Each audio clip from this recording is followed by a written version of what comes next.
I was at all right. So I'm mad. To be completely honest with you, Matt, I'm pretty Right? mad. I was at Walmart, and for some reason, I don't know what it is that makes me so mad about it, but when you go through a self checkout line, and at the end, there's those people that are like, "Can I see your receipt?" Hmm. You know what I'm talking about? That Yeah. like fills me with a level of rage that like I can typically separate like I understand the worker is not the person that's pushing this on me, blah blah blah blah blah. In that moment though, I'm gonna lose it. I'm gonna lose it. My I can't stay. I can't even think about it. I can't talk about it. I get so worked up about this, man. My biggest frustration is just like if you. So the reason you have self checkout is because you're going to you're going to be able to funnel more customers through the self checkout line than an individual at the cash register. Correct? Hmm. Yeah. Right? Okay. So that is the trade off for the possibility of people stealing from you. I hate to break it to you. That Yeah. that's the give and take. You increase revenue because you're Hmm. you're fielding more customers at the same time, but some people are going to take things. I'm not going to take things. I'm in an okay financial spot. Maybe when I was younger I took some stuff. You know what I mean? But you can't you can't have people checking my receipt just because I'm carrying a pack of sodas and it's not in a bag. It doesn't fit in a bag. If it fit in a bag, I'd put it in a bag so you didn't ask me about it. It makes me so mad. I can't even think about it. It makes my blood boil. What I've started doing is I hand them the receipt. I give it to them and I walk out. I Give don't them to need him that on the way receipt out. anymore. They can throw it out. They can throw that Yeah. receipt out then. And they're also, I mean, you have all these people in your front, and then, but also the person standing 3 feet away from all the self check. You just saw me scan this TV. I was just there. What I'm making eye contact with you 2 feet over as I'm scanning this item. You know I bought it. You watch me put my card in. what are the people that are monitoring all of them running around like helping people and stuff like that? What are they doing there if they're not also there just making sure people don't steal stuff, right? I don't know. They always got the walkie talkies. They're saying something. What are they talking about? They're like, "Hey, get a check on this guy here. He's carrying a bag of chips out of this store without putting it in a plastic bag. Check his receipt." Yeah, this 12 pack of soda cannot lose that revenue. No, absolutely not. You're listening to 101 The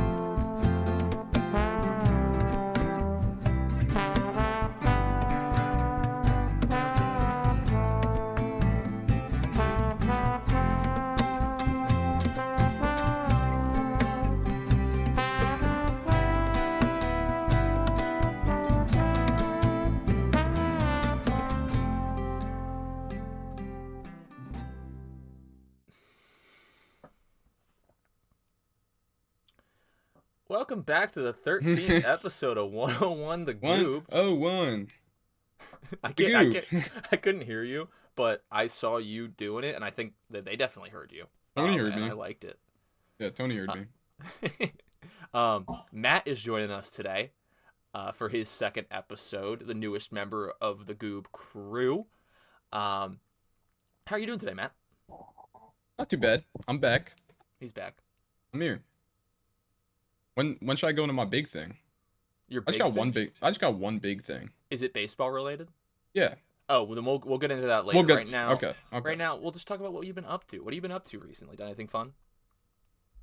I've been working, doing summer classes for college, playing a lot of Nice. MLB The Show 25. That's We- that's been the main thing. I blow off my entire life and priorities to play till 3 a.m. every day because I gotta get all the cards. You gotta get all the cards. They keep on adding them, and I Someone, gotta catch someone's up. gotta get them. Someone's gotta Yeah. get them. Someone's gotta get them. If you're listening on the day this releases, later tonight there will be a live stream going up, hopefully of MLB The Show. It might just be me out there. Matt might be joining me. I don't know if he's free this Thursday night. But if so, we'll be playing some MLB The Show on stream. And check out. We'll be on TikTok. We'll be on YouTube. All the things. We're also on Instagram. We don't go live there, but follow us on Instagram if you don't already. Appreciate y'all. Besides MLB The Show and working, you been up to anything else? Not too much. Not watching baseball. No. If I'm being honest, not watching baseball. That's fair. That's fair. The Red Sox haven't been much to watch. I what have I been up to? I've also been playing a lot of MLB The Show. We both recently got that Tarek Skubal 94 overall starting pitcher card With outlier. with outlier on in the May Spotlight program. That was pretty fun to do. Went to a casino with my other co-host Matthew, who we'll get into that a little bit more, I'm sure, once me and him are both on this podcast again. But just know, I robbed the place blind. I'm kidding. I'm absolutely kidding. And I just got a new set of golf clubs today, or my first set of golf clubs today. Went to the range. I think the rumors are saying Bailey's low key nicey with it. That's what some of the reports were coming out. I was listening to some music with my earbuds, and I was just piecing them with my new driver, man. It's a TaylorMade RZX. Like it's like a white driver. It's gorgeous. And it's fun. It's really fun to hit a ball really far with a driver that's actually like the right length for me. I was using a lot of like range drivers and stuff like that just aren't in the best shape, to be completely honest. I'm not gonna lie, but that's my driver, $25 Wilson driver. It's got dents in it. Got it pre-owned already. It's like a 2010 club. Hell I yeah. mash with that thing. And when it's a club that's so cheap and used, it breaks. I'll just get a new one. Exactly. So I just wail it. I send at least 250 in some direction every time. That's awesome, dude. That's awesome. We'll have to get out on the course sometime. I'm working on my game. I got to work on the short game, I think, is my biggest thing. I got to find like a pitch and putt place around here or something. Yeah. Something to get those short range reps in. But other than that, we've got the GOOB hotline as always, 717-803-7302. I'm going to go ahead and check in on that and see if we've got anything in there. That sound good, Matt? Yeah. Awesome. You have one new voice message and one saved message. One new voice message. New message. Matthew on the last episode asked us to defend our favorite food at Citizens Bank, or maybe any ballpark. I forget the entire context of the question. I believe the word vehemently was used, and for me, I just want to say it's probably Chickies and Pete's. I think the fries are pretty mid with that cheese sauce. I mean, there's only one place on earth you're going to get that, and I'll die for that cheese sauce. I'll kill for that cheese sauce.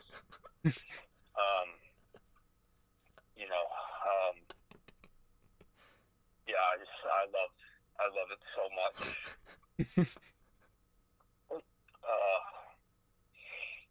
Real big fan of that. I don't have any actual defense to be honest. It's just really good. And shout out Chickies and Pete's crab fries cheese sauce. To replay this message, press 1. To delete, That was good. Press 7. That was good. To return the message sender's call, press 8. Message marked for deletion. Saved message. All right. So he said that his favorite food from Citizens Bank Park and just ballparks in general were the crab fries at Chickies and Pete's at Citizens Bank Park. Man, have you ever had crab fries before? I've not. Okay. Yeah, he's not alone in that opinion. The people that are the crab fry defenders will absolutely shout it from the rooftops. I'm kind of in the middle of the road. I didn't like them for a long time, and now they've recently grown on me. I had them at a Reading Phillies game recently, and they might have been the best food I've ever had in my entire life, but I was also starving. So I don't know where that truth actually is. It's just Old Bay fries with this really good cheese sauce. The cheese sauce is delicious, I will say that much. Yeah, when you're out here, when we get to a Phillies game, we'll make sure you try the crab fries. That's a great call out. Or I mean, anonymous caller. That is. What the hell, dude? That's on me. That's on me. But that was our dear friend previous caller on the podcast, clearly. And I think that was the question from 2 weeks ago, not last week, but regardless, maybe we missed the message. That is A-okay. Before we jumped into some of the baseball stuff, I did want to say a quick call out. We haven't been great at acknowledging what's been going on in real time during the podcast. We passed Memorial Day, Valentine's Day, a bunch of days, Mother's Day, a bunch of stuff. But Pride Month is super important, and I really wanted to emphasize that. I meant to say something last episode. Happy Pride Month to all of our LGBTQIA plus folk out there. It's a very scary time for queer folks in this country. We acknowledge that here at 101 The GOOB. Yeah, this is a safe space for anyone of any identity. Appreciate y'all. Baseball. Shouts out. That's the most important part of it. Shouts out. Yeah, Matt, you want to start us off here with some baseball stuff, and then I'll bore you with some Philly stuff. Last time, I made you sit through all my stuff first. I'll sit through what you got, and then I'll make you sit there and agree with me. All right. As of recording this right now, June 9th, 2025, happening currently in this moment in the Tampa Bay versus Red Sox game, Roman Anthony batting 5th, MLB debut. He's here. Right? He's here. He made it, batting 5, 6, 7. We got the big 3. All coming together, but not really. Just wish it was under better circumstances. I heard a rumor that they were waiting to see if he could hit a ball 496 feet before they called him up. And then he hit one 497, and they said, oh, okay, let's get him up here. It's time. Yep. So, and that's breaking news. Tony, if you want to add a little news thing. 5 days in advance. 5 days after the fact. Yeah, Tony, just add that in. It'll be good. Breaking news. It's breaking as of right now. It's happening right now. He's already taken his first at bat, maybe 2. I haven't looked. But he flew out in his first at bat, so he's a bust.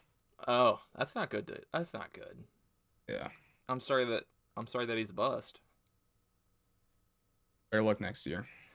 Those Red Sox have been pretty frustrating.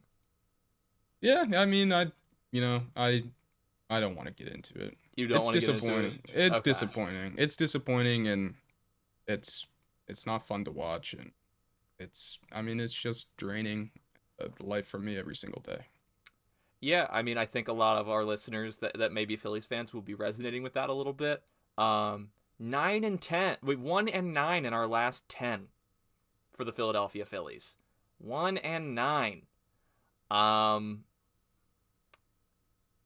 Jeez, this has been an absolutely brutal 2 weeks of Phillies baseball. We got the series win against the Braves. For what? We sold our souls, apparently. I mean, we go out. You know what? Before I get into the actual game breakdowns and anything like that, I want to break down a couple things real quick. Bryce Harper's on the 10-day injured list with a wrist injury. It's the same injury from the end of last year that sapped all of his power. We're having a new approach to it where we're actually making him sit and rest, which is very good. I'm scared of surgery. I'm scared that that's the next step, because why is something from the end of last year still impacting us right now? I understand Bryce is getting up there in baseball age. He started playing Major League Baseball from a very young age. I'm scared of an extended IL stint, because this lineup is a complete joke without Bryce Harper.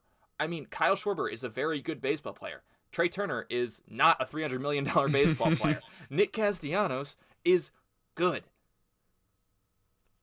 I couldn't tell you another good player on the team right now. In the lineup. Starting pitching, still good. Bullpen, bad. Some good parts out there. Again, I'm asking you as a pretty outside view on the Philadelphia Phillies. As a Red Sox fan, is there a reason to watch the Philadelphia Phillies if Bryce Harper is not playing? Because that's my question as a Phillies fan at the moment. Is there a reason to watch if Bryce Harper is not playing?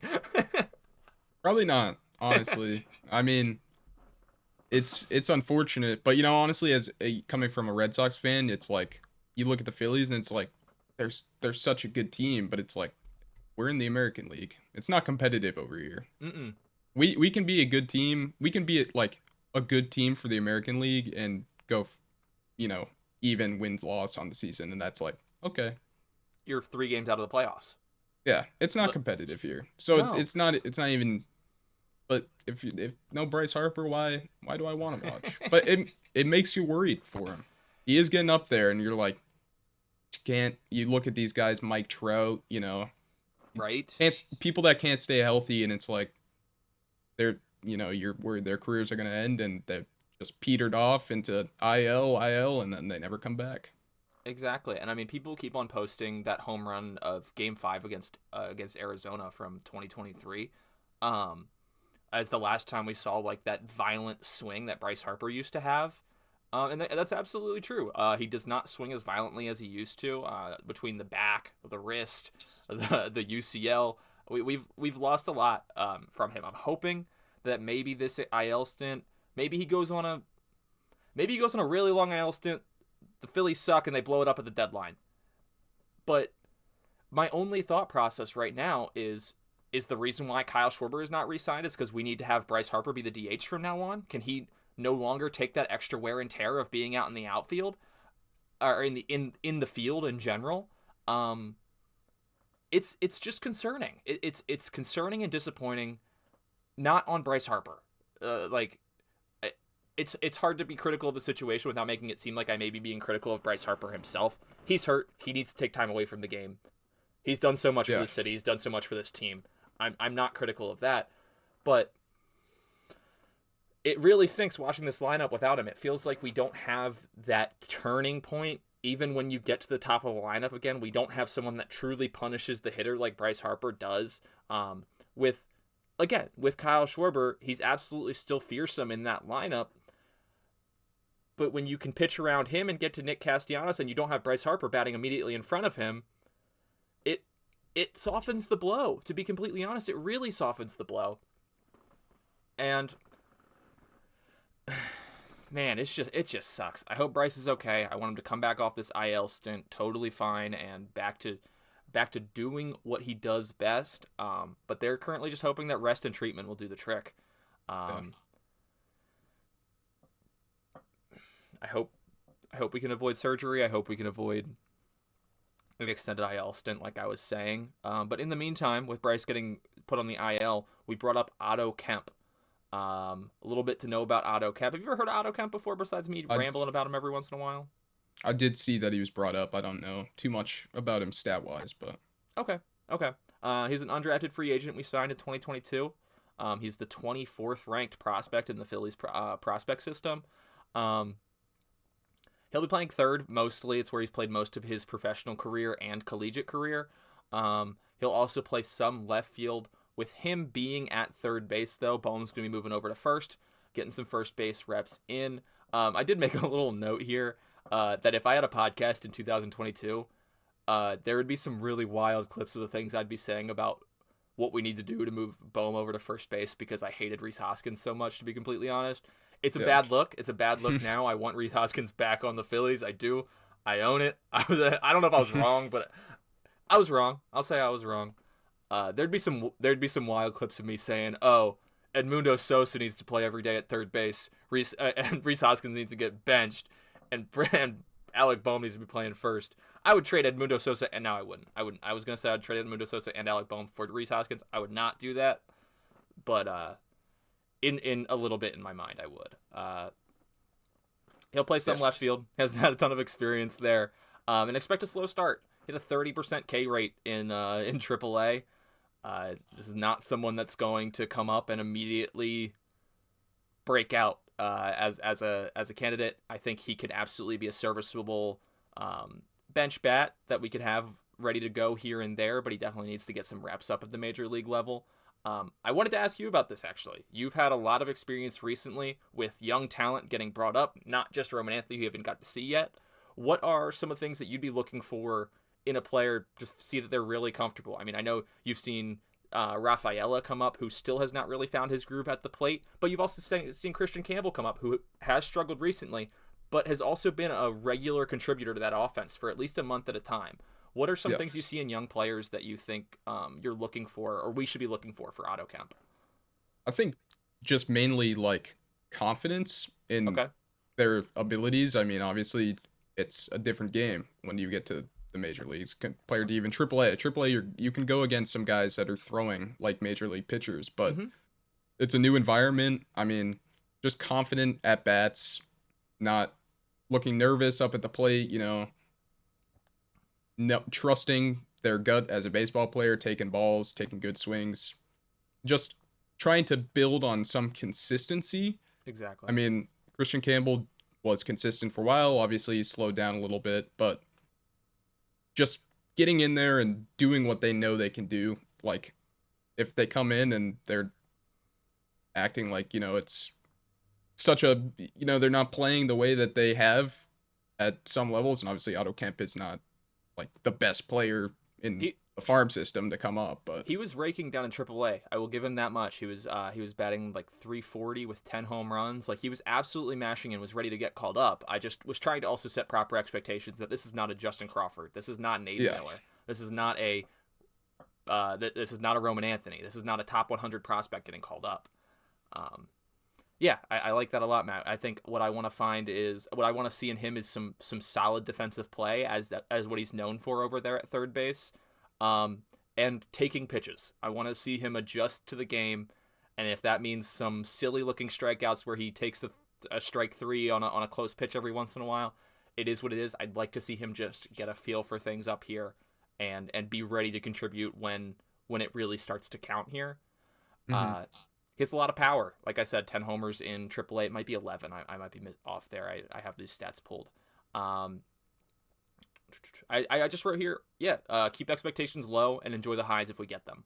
I want to be positive in regards to Otto Kemp, because you should be. It's exciting for someone to get their first opportunity at the show, and he's a cool dude. He seems really awesome. I've seen a few interviews with him, and rooting for the guy. Undrafted free agents, you don't see a ton of them get up to the major league level in the first place, and so that's a huge accomplishment on his own. That being said, he has struggled at the plate in his first 2 games, but so is the rest of this team. He's not going to save them. Yeah. He's not going to save them. This team, since scoring 6 in the first inning against the Blue Jays of the first game, there have been 6 games played. Since the first inning of that game, the Philadelphia Phillies have scored 8 runs in 53 innings of baseball. 53 innings of baseball. 8 runs? What are we doing? Like, that's bad. That's terrible. That's absolutely terrible. I don't know what the solution is. I think some people were calling for, we need to bring some young talent up. Get Otto Kemp up here. I agree. But that's not going to solve this issue. We need a huge change, and I don't know if this is the team that you want to do it for. I don't want to part with Andrew Painter to add to this team. I don't want to part with Aiden Miller to add to this team, and I don't want to part with Justin Crawford to add to this team. I mean, I'm a little bit excited about a catching prospect in high A named Eduardo Tait. That's just because some other guys I listen to are excited about him. I don't want to move him either, but that's just personal preference. The other 3, I think, are unmovable at this deadline for a player that we might not even make the playoffs in this National League. Like, yeah. From my point of view right now, it's like, I have not been following the Phillies as closely as I did last season when I started getting back into baseball. Like, so stats wise, I'm not like, it's just like a feel, like a vibe thing for me right now. And it's like, last year, the Phillies were just electric. It was just fun baseball. Like, there was just like something about it that you can't put your finger on, but it's just a fun team to watch. And it just like, every Phillies game I've tuned into, they just haven't had that spark. No one seems to be, it's just something's not meshing, something's not working. So part of that is they made a concerted effort to approach more business-like this season. And it has a weird effect on people like myself and people watching in general, where it's, when you're winning, you do appreciate it. It's like, okay, cool, they're really just get in, do the job, and leave. They have good interviews after, and they're like, oh yeah, we're just about winning. When they're losing, though, it looks like they're miserable and not having any fun. And the issue is when you're miserable and not having any fun, you don't get pulled out of ruts. Like, you're in a rut, you need something to bring you out of it, and usually that's the good vibes or something like that. I'm not calling for Garrett Stubbs to get called back up. I think he's fine down there in AAA. I like having Marshawn up here. But something needs to change. I know that people state that coaches don't do that much at major league levels. But Kevin Long, I don't know how he still has a job. He is the Philadelphia Phillies hitting coach. Whatever he used to do that seemed to unlock hitters no longer works, and he has not changed his plan. We are still swinging at the first pitch every single at bat. If the Phillies never swung at a first pitch for the rest of my life of an at bat, I think I would gain 10 years on my life. The amount of stress that this adds to me, it's a good theory. You get the most hittable pitch typically in the first pitch of the at bat. I agree. I'm done with it. I don't care. I'm so done with it. I noted a few things here. Just I told you I was crunching some numbers as you joined the call here. Stott is absolutely floundering in the leadoff spot. Stott has not had a good offensive season since 2023.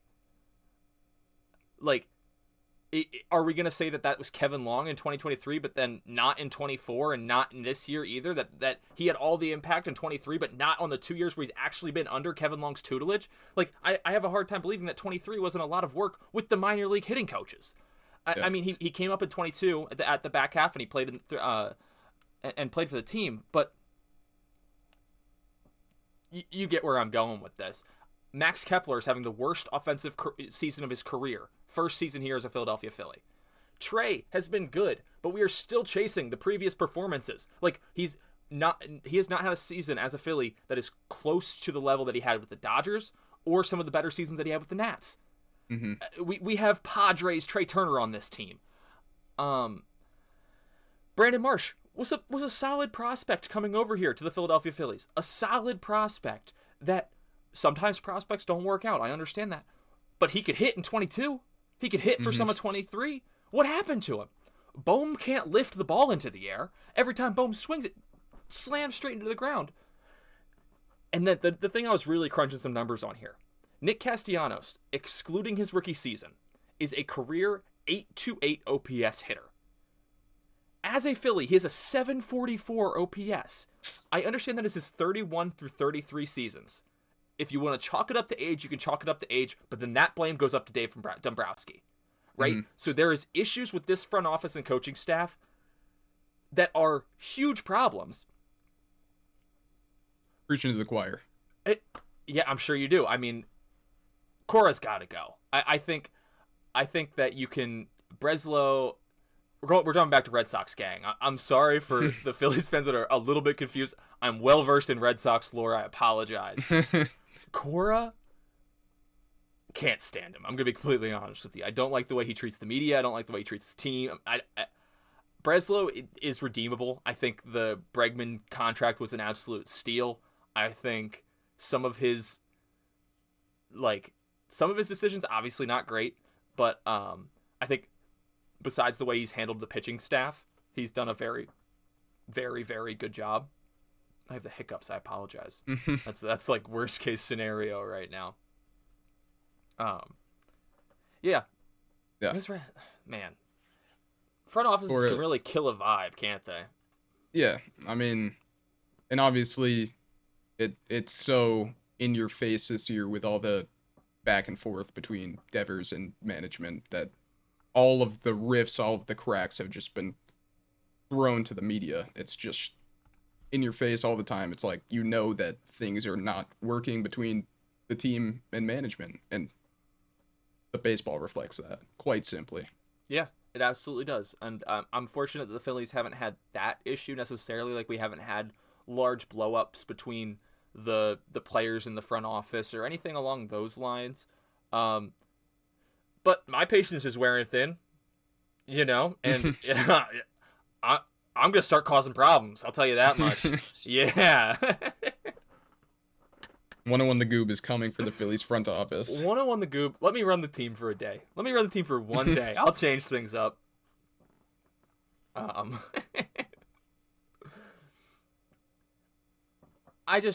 can't comprehend the need to stick with Kevin Long in this situation. I think it's a pretty easy refresh that we could have used during the offseason.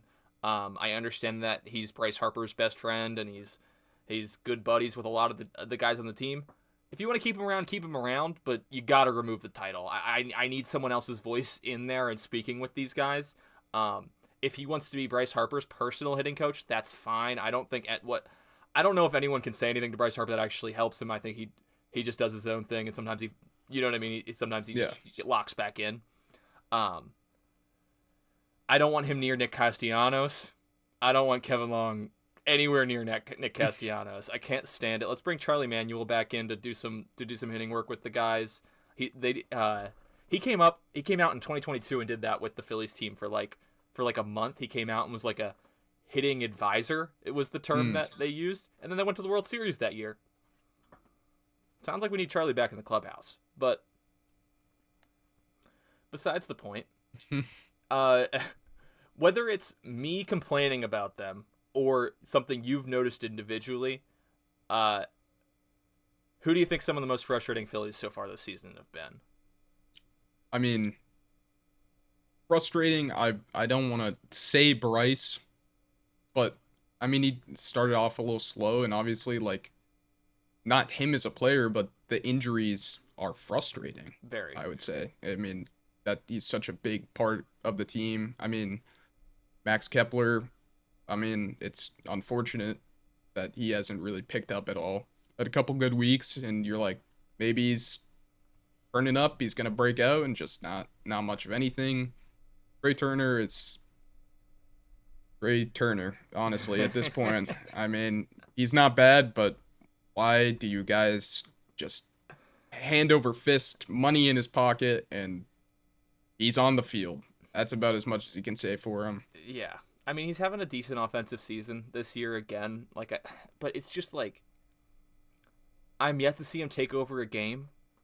And I know that's a lot to ask. It's a baseball game. Like, how much can one guy do? I've seen Bryce Harper do it. I've seen Kyle Schwarber do it. I've seen Nick Castellanos do it. Mm-hmm. Nick Castellanos hit 2 home runs in 3 games straight in the playoffs. I haven't seen Trey Turner. I don't know, man. He can be so frustrating. He said all the right things to the media, and like he clearly does like care about the team and wants to perform well. And it's hard to like be so critical of someone that is putting in work, but it's just like sometimes, yeah, you're getting paid so much, you just open yourself up to that, and that's unfair to him. That is unfair to him. He didn't. I guess do they choose to get paid that much money? I guess not really, but kinda. You know what I mean? Like, he signed it. Yeah. But it's not really it's not on him for getting offered that much money, I guess. Yeah, but I don't know. I don't know, man. It's a little frustrating. And then I don't really have too much otherwise Bills wise. I mean, it's not the same team I watched last season, and you can't expect that for them to, but you'd like to see it. Yeah. You'd like to see something. Exactly. And I'll get into a little bit more of a breakdown of these games here. I mean, game 1 against the Blue Jays was pretty awesome. We put up 6 in the first inning. Trey and Bryce go back-to-back in Bryce's first game back from that first injury stint. Yeah, Christopher Sanchez, 6 innings of work, 1 earned run. He's been an absolute stud recently. He's just a stud, not just recently. He just rocks. Game 2, Mick Abel comes out and throws a gem, 5 1/3, 3 hits, 1 earned run. We lose the game 2-1. Go Phillies. I mean, then let's look at this one here. Jesus Luzardo again gets absolutely lit up. 2 1/3 inning pitch, 9 hits, 8 earned runs. I think the only possibility there is either he is hurt or he is tipping pitches. Let's maybe keep the leash a little bit shorter on him and pull him when we're seeing something. That one's really concerning. I really hope he's okay, and I'm not going to win my bet anymore. So Yeah. that's kind of more important. I'm kidding. His health is the most important. But then we have a nice get-right series against the terrible Pittsburgh Pirates. There's no way this could go poorly. We have a bullpen game, game 1 of the series. Again, no way this can go poorly. This is how the scoring went in this game, Matt. First inning, Phillies put up a run. Pirates put up a run. Second inning, nothing. Third inning, Phillies put up a run. Pirates put up a run. Third inning, Phillies put up 2 runs. Pirates put up 2 runs. Oh, man. Nothing for the rest of the game. Bottom of the ninth, Pirates put up 1 run on Jordan Romano. And that's the ball game. Fun. Love the Phillies.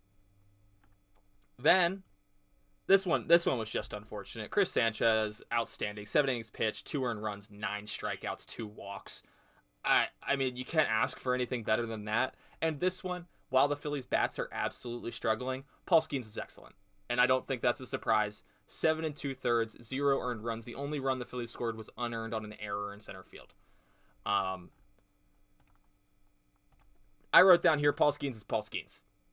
I mean, yeah, that's the way it goes. If you lose 2-1 on a Paul Skeens day, it is what it is. That's how I feel about it. He's insane. He's unreal. I can't wait for him to go somewhere else where he actually is a competitor. Where do you think he ends up? Do you think he gets traded in his last season as a Pirate? I think he does. Yeah. At the deadline or something like that. Got to get something. I mean, they can do something with their team for Paul Skeens for sure. So I guess the answer to that question is who's competitive that year. So I won't ask you that. But where do you think he ends up in his first free agency? I think it's going to be between the big dogs, right? I mean, the Yankees are going to be in there. The Dodgers are going to be in there. Dodgers are definitely a thought. I mean, can you imagine? It wouldn't even be fair. It wouldn't even be fair. They just have everyone. I mean, this is 6 years out still, so we got some time. 5 years out still, but Yamamoto would still be under contract. If Shohei is still pitching in 5 years, we'll see. But that would be, and they'll just do it. That's the annoying part. Is like free agency's gonna hit and be like, oh, I wonder where he's gonna sign. Oh, Paul Skeens signs a 12-year billion-dollar contract with the Los Angeles Dodgers. Mm-hmm. He could be a Yankee. He could be a Met. I don't think the Mets are going to spend money on pitching anymore. They kind of do that Brewers thing where they just find good pitchers for nothing, and they've got a lab that makes them good, apparently. I don't know what they do. We should probably investigate them. For sure. When are the Mets going to Met? That's my question to you, Matt. I mean, it's due. It's so due, quite simply, but I mean, I hate them so much. I hate them all. I really do. They suck so bad. It's just, they're not, like, if you're a Mets fan, tune out right now, honestly. Yeah, not actually. You could still subscribe if you're a Mets fan, I guess. Matt, we need him. Once we hit 32 subscribers, we'll tell the Mets fans to unsubscribe. Do they want to say something? Do they want to say something on the podcast? No. Are you sure? No. Okay. No. Ask them for their hottest baseball take. They're already gone. Dang it. So what I got here is that the Phillies suck right now. I'm not having any fun. I am having fun, actually. I complain so hard, but I'd rather watch a terrible Phillies team than not have baseball on. It makes me so upset when baseball's not going on. Phillies are playing the Cubs at the moment, and they are going to be done this series by the time you guys are listening to this episode. So tell me in the comments how they did. I won't know. I'm kidding. He's kidding. I'm joshing you. Matt, do you have a good question for any of our listeners to call in with? I know I just put you on the spot. I apologize. Best City Connect jersey this season out of all the new ones. I think that's a good one. Yeah, that's a great one. I got some contenders in my mind, but I'm interested what other people think. Fire them off. Your favorites. I mean, I like the Fenway Greens. There's a lot of controversy about those. I guess Is people there? don't really like them that much. Yeah. I've Red only Sox heard good fans, things. Red Sox fans and other people will like. So maybe that's a hot take. I don't know. I like them. The Bulls throwbacks for the Chicago White Sox, those are sick. I There, don't care what you think. They're sick. I've so first images, I was like, oh, those are awesome. Seeing them on the baseball field, not a huge fan, but the promotional pictures and the idea might be the coolest ones ever. Like genuinely, like just exclusively in the pictures, I think they're tied with, like for their promotional pictures, I think they're tied with the San Diego Padres. They're ones from their last iteration of the City Connects. Yeah, I like those ones a lot. The Mm-hmm. Padres ones of last season. Um, I don't know. I think that the Phillies could use a new one. Only one more year. Mm. One more year after this one. After this one, only one more year of these lovely softball jerseys. Yeah, hopefully it Um, gets better for the Phillies. my issue with the Phillies City Connects, I think is a little bit similar to yours with the old Boston ones. I guess your biggest issue with the old Boston ones was they were just ugly, right? Yeah, I mean, they Yeah. just weren't good. Blue and Yeah. yellow, it's like, and the design is not good. I mean, quite simply. Yeah, we're blue and yellow as well. The yellow is a little bit more muted than yours is, fortunately. It's more of a dark blue, which I appreciate both of those things. The Phillies could have a much worse City Connect jersey. I've come to grips with that. It's fine. It's middle of the pack. I'd prefer an ugly one that actually had some heart to it, though, to be completely honest with you. I would kill for a disgusting, like, absolutely gross Fanatic jersey. Like, give me something, like, bright green and looks like it might be fuzzy. Like, like that would be electric. Are you kidding That'd me? be sick. Like, something like that. Just something out there. I felt like we got too scared of trying something fun, and we ended with something so bland. And, like, Yeah. I don't mean, want to see a gradient on a baseball jersey. I don't want to see a gradient on a jersey, to be completely honest with you. I don't know the last time I've seen a good one besides, like, some NBA jerseys. yeah. I mean, and coming from a team that's has such good jerseys already, I mean, where do you go wrong? why But they did. why would the City Connects not just be like our old retro maroons? Yeah. Right? Like, that Why not? sounds awesome. There's that iconic picture of Andrew McCutcheon wearing them with, like, the full thing zipped down. It's unreal. If you don't know, I'll send it to Tony. It's on the screen right now. Check it out on you, whether you're on YouTube or Spotify. There's video on Spotify. Open it up real quick. Picture Andrew McCutcheon right now. I'm gonna send that to Tony right when we stop recording. But yeah, Matt, that's a great question. The City Connects are awesome. I'll try and clip that part up and get that on TikTok so we get some traction out there and some opinions on the social medias. That'd be awesome. But other than that, Matt, do you have any parting thoughts for the gang here? And before I don the lucky goober of the week. The Red Sox are disappointing. That's really where I've been at. But hey, we won the series against the Yankees. So, go Sox. Go Sox. Yeah, that 2 out of 3 games against the Yankees. That's big. They're leading the division right now. You guys are in 4th right now. You're behind the Blue Jays and the Rays, correct? Yeah, dropping so many games in a row has set us back quite a bit, but at least we're not the Orioles. Hey, We got that. hey, no one will be. No one will be. Worst team in the league, baby. Not anymore. Firing that manager did something for him, I think. Yeah, I think that was a good call. Take notes. Take notes, Philadelphia. Philadelphia. Bingo. Bingo. Goober of the week this week, it's going to go to Christopher Sanchez. Outstanding start against the Blue Jays, followed up by another good start against the Pittsburgh Pirates. Yeah, keep it up, man. You rock. Unfortunate what the team is doing to you run support wise. Yeah, I feel for you. But congrats to the Goober of the week, Christopher Sanchez. Whatever the sound is. Let's win some games, Phillies. Let's win this Cubs series, maybe. That'd be nice. That'd be a good team to beat. But other than that, check us out on the socials. We'll be live tonight on YouTube, Thursday, the day this episode releases. We'll be live on YouTube and TikTok, playing MLB The Show most likely. But if not, we'll play a baseball game, something fun. Maybe it's a retro game, something like that. Whatever, check us out. Have a good time this week, the rest of this week, and have a great weekend. Go Phils. Go Phils.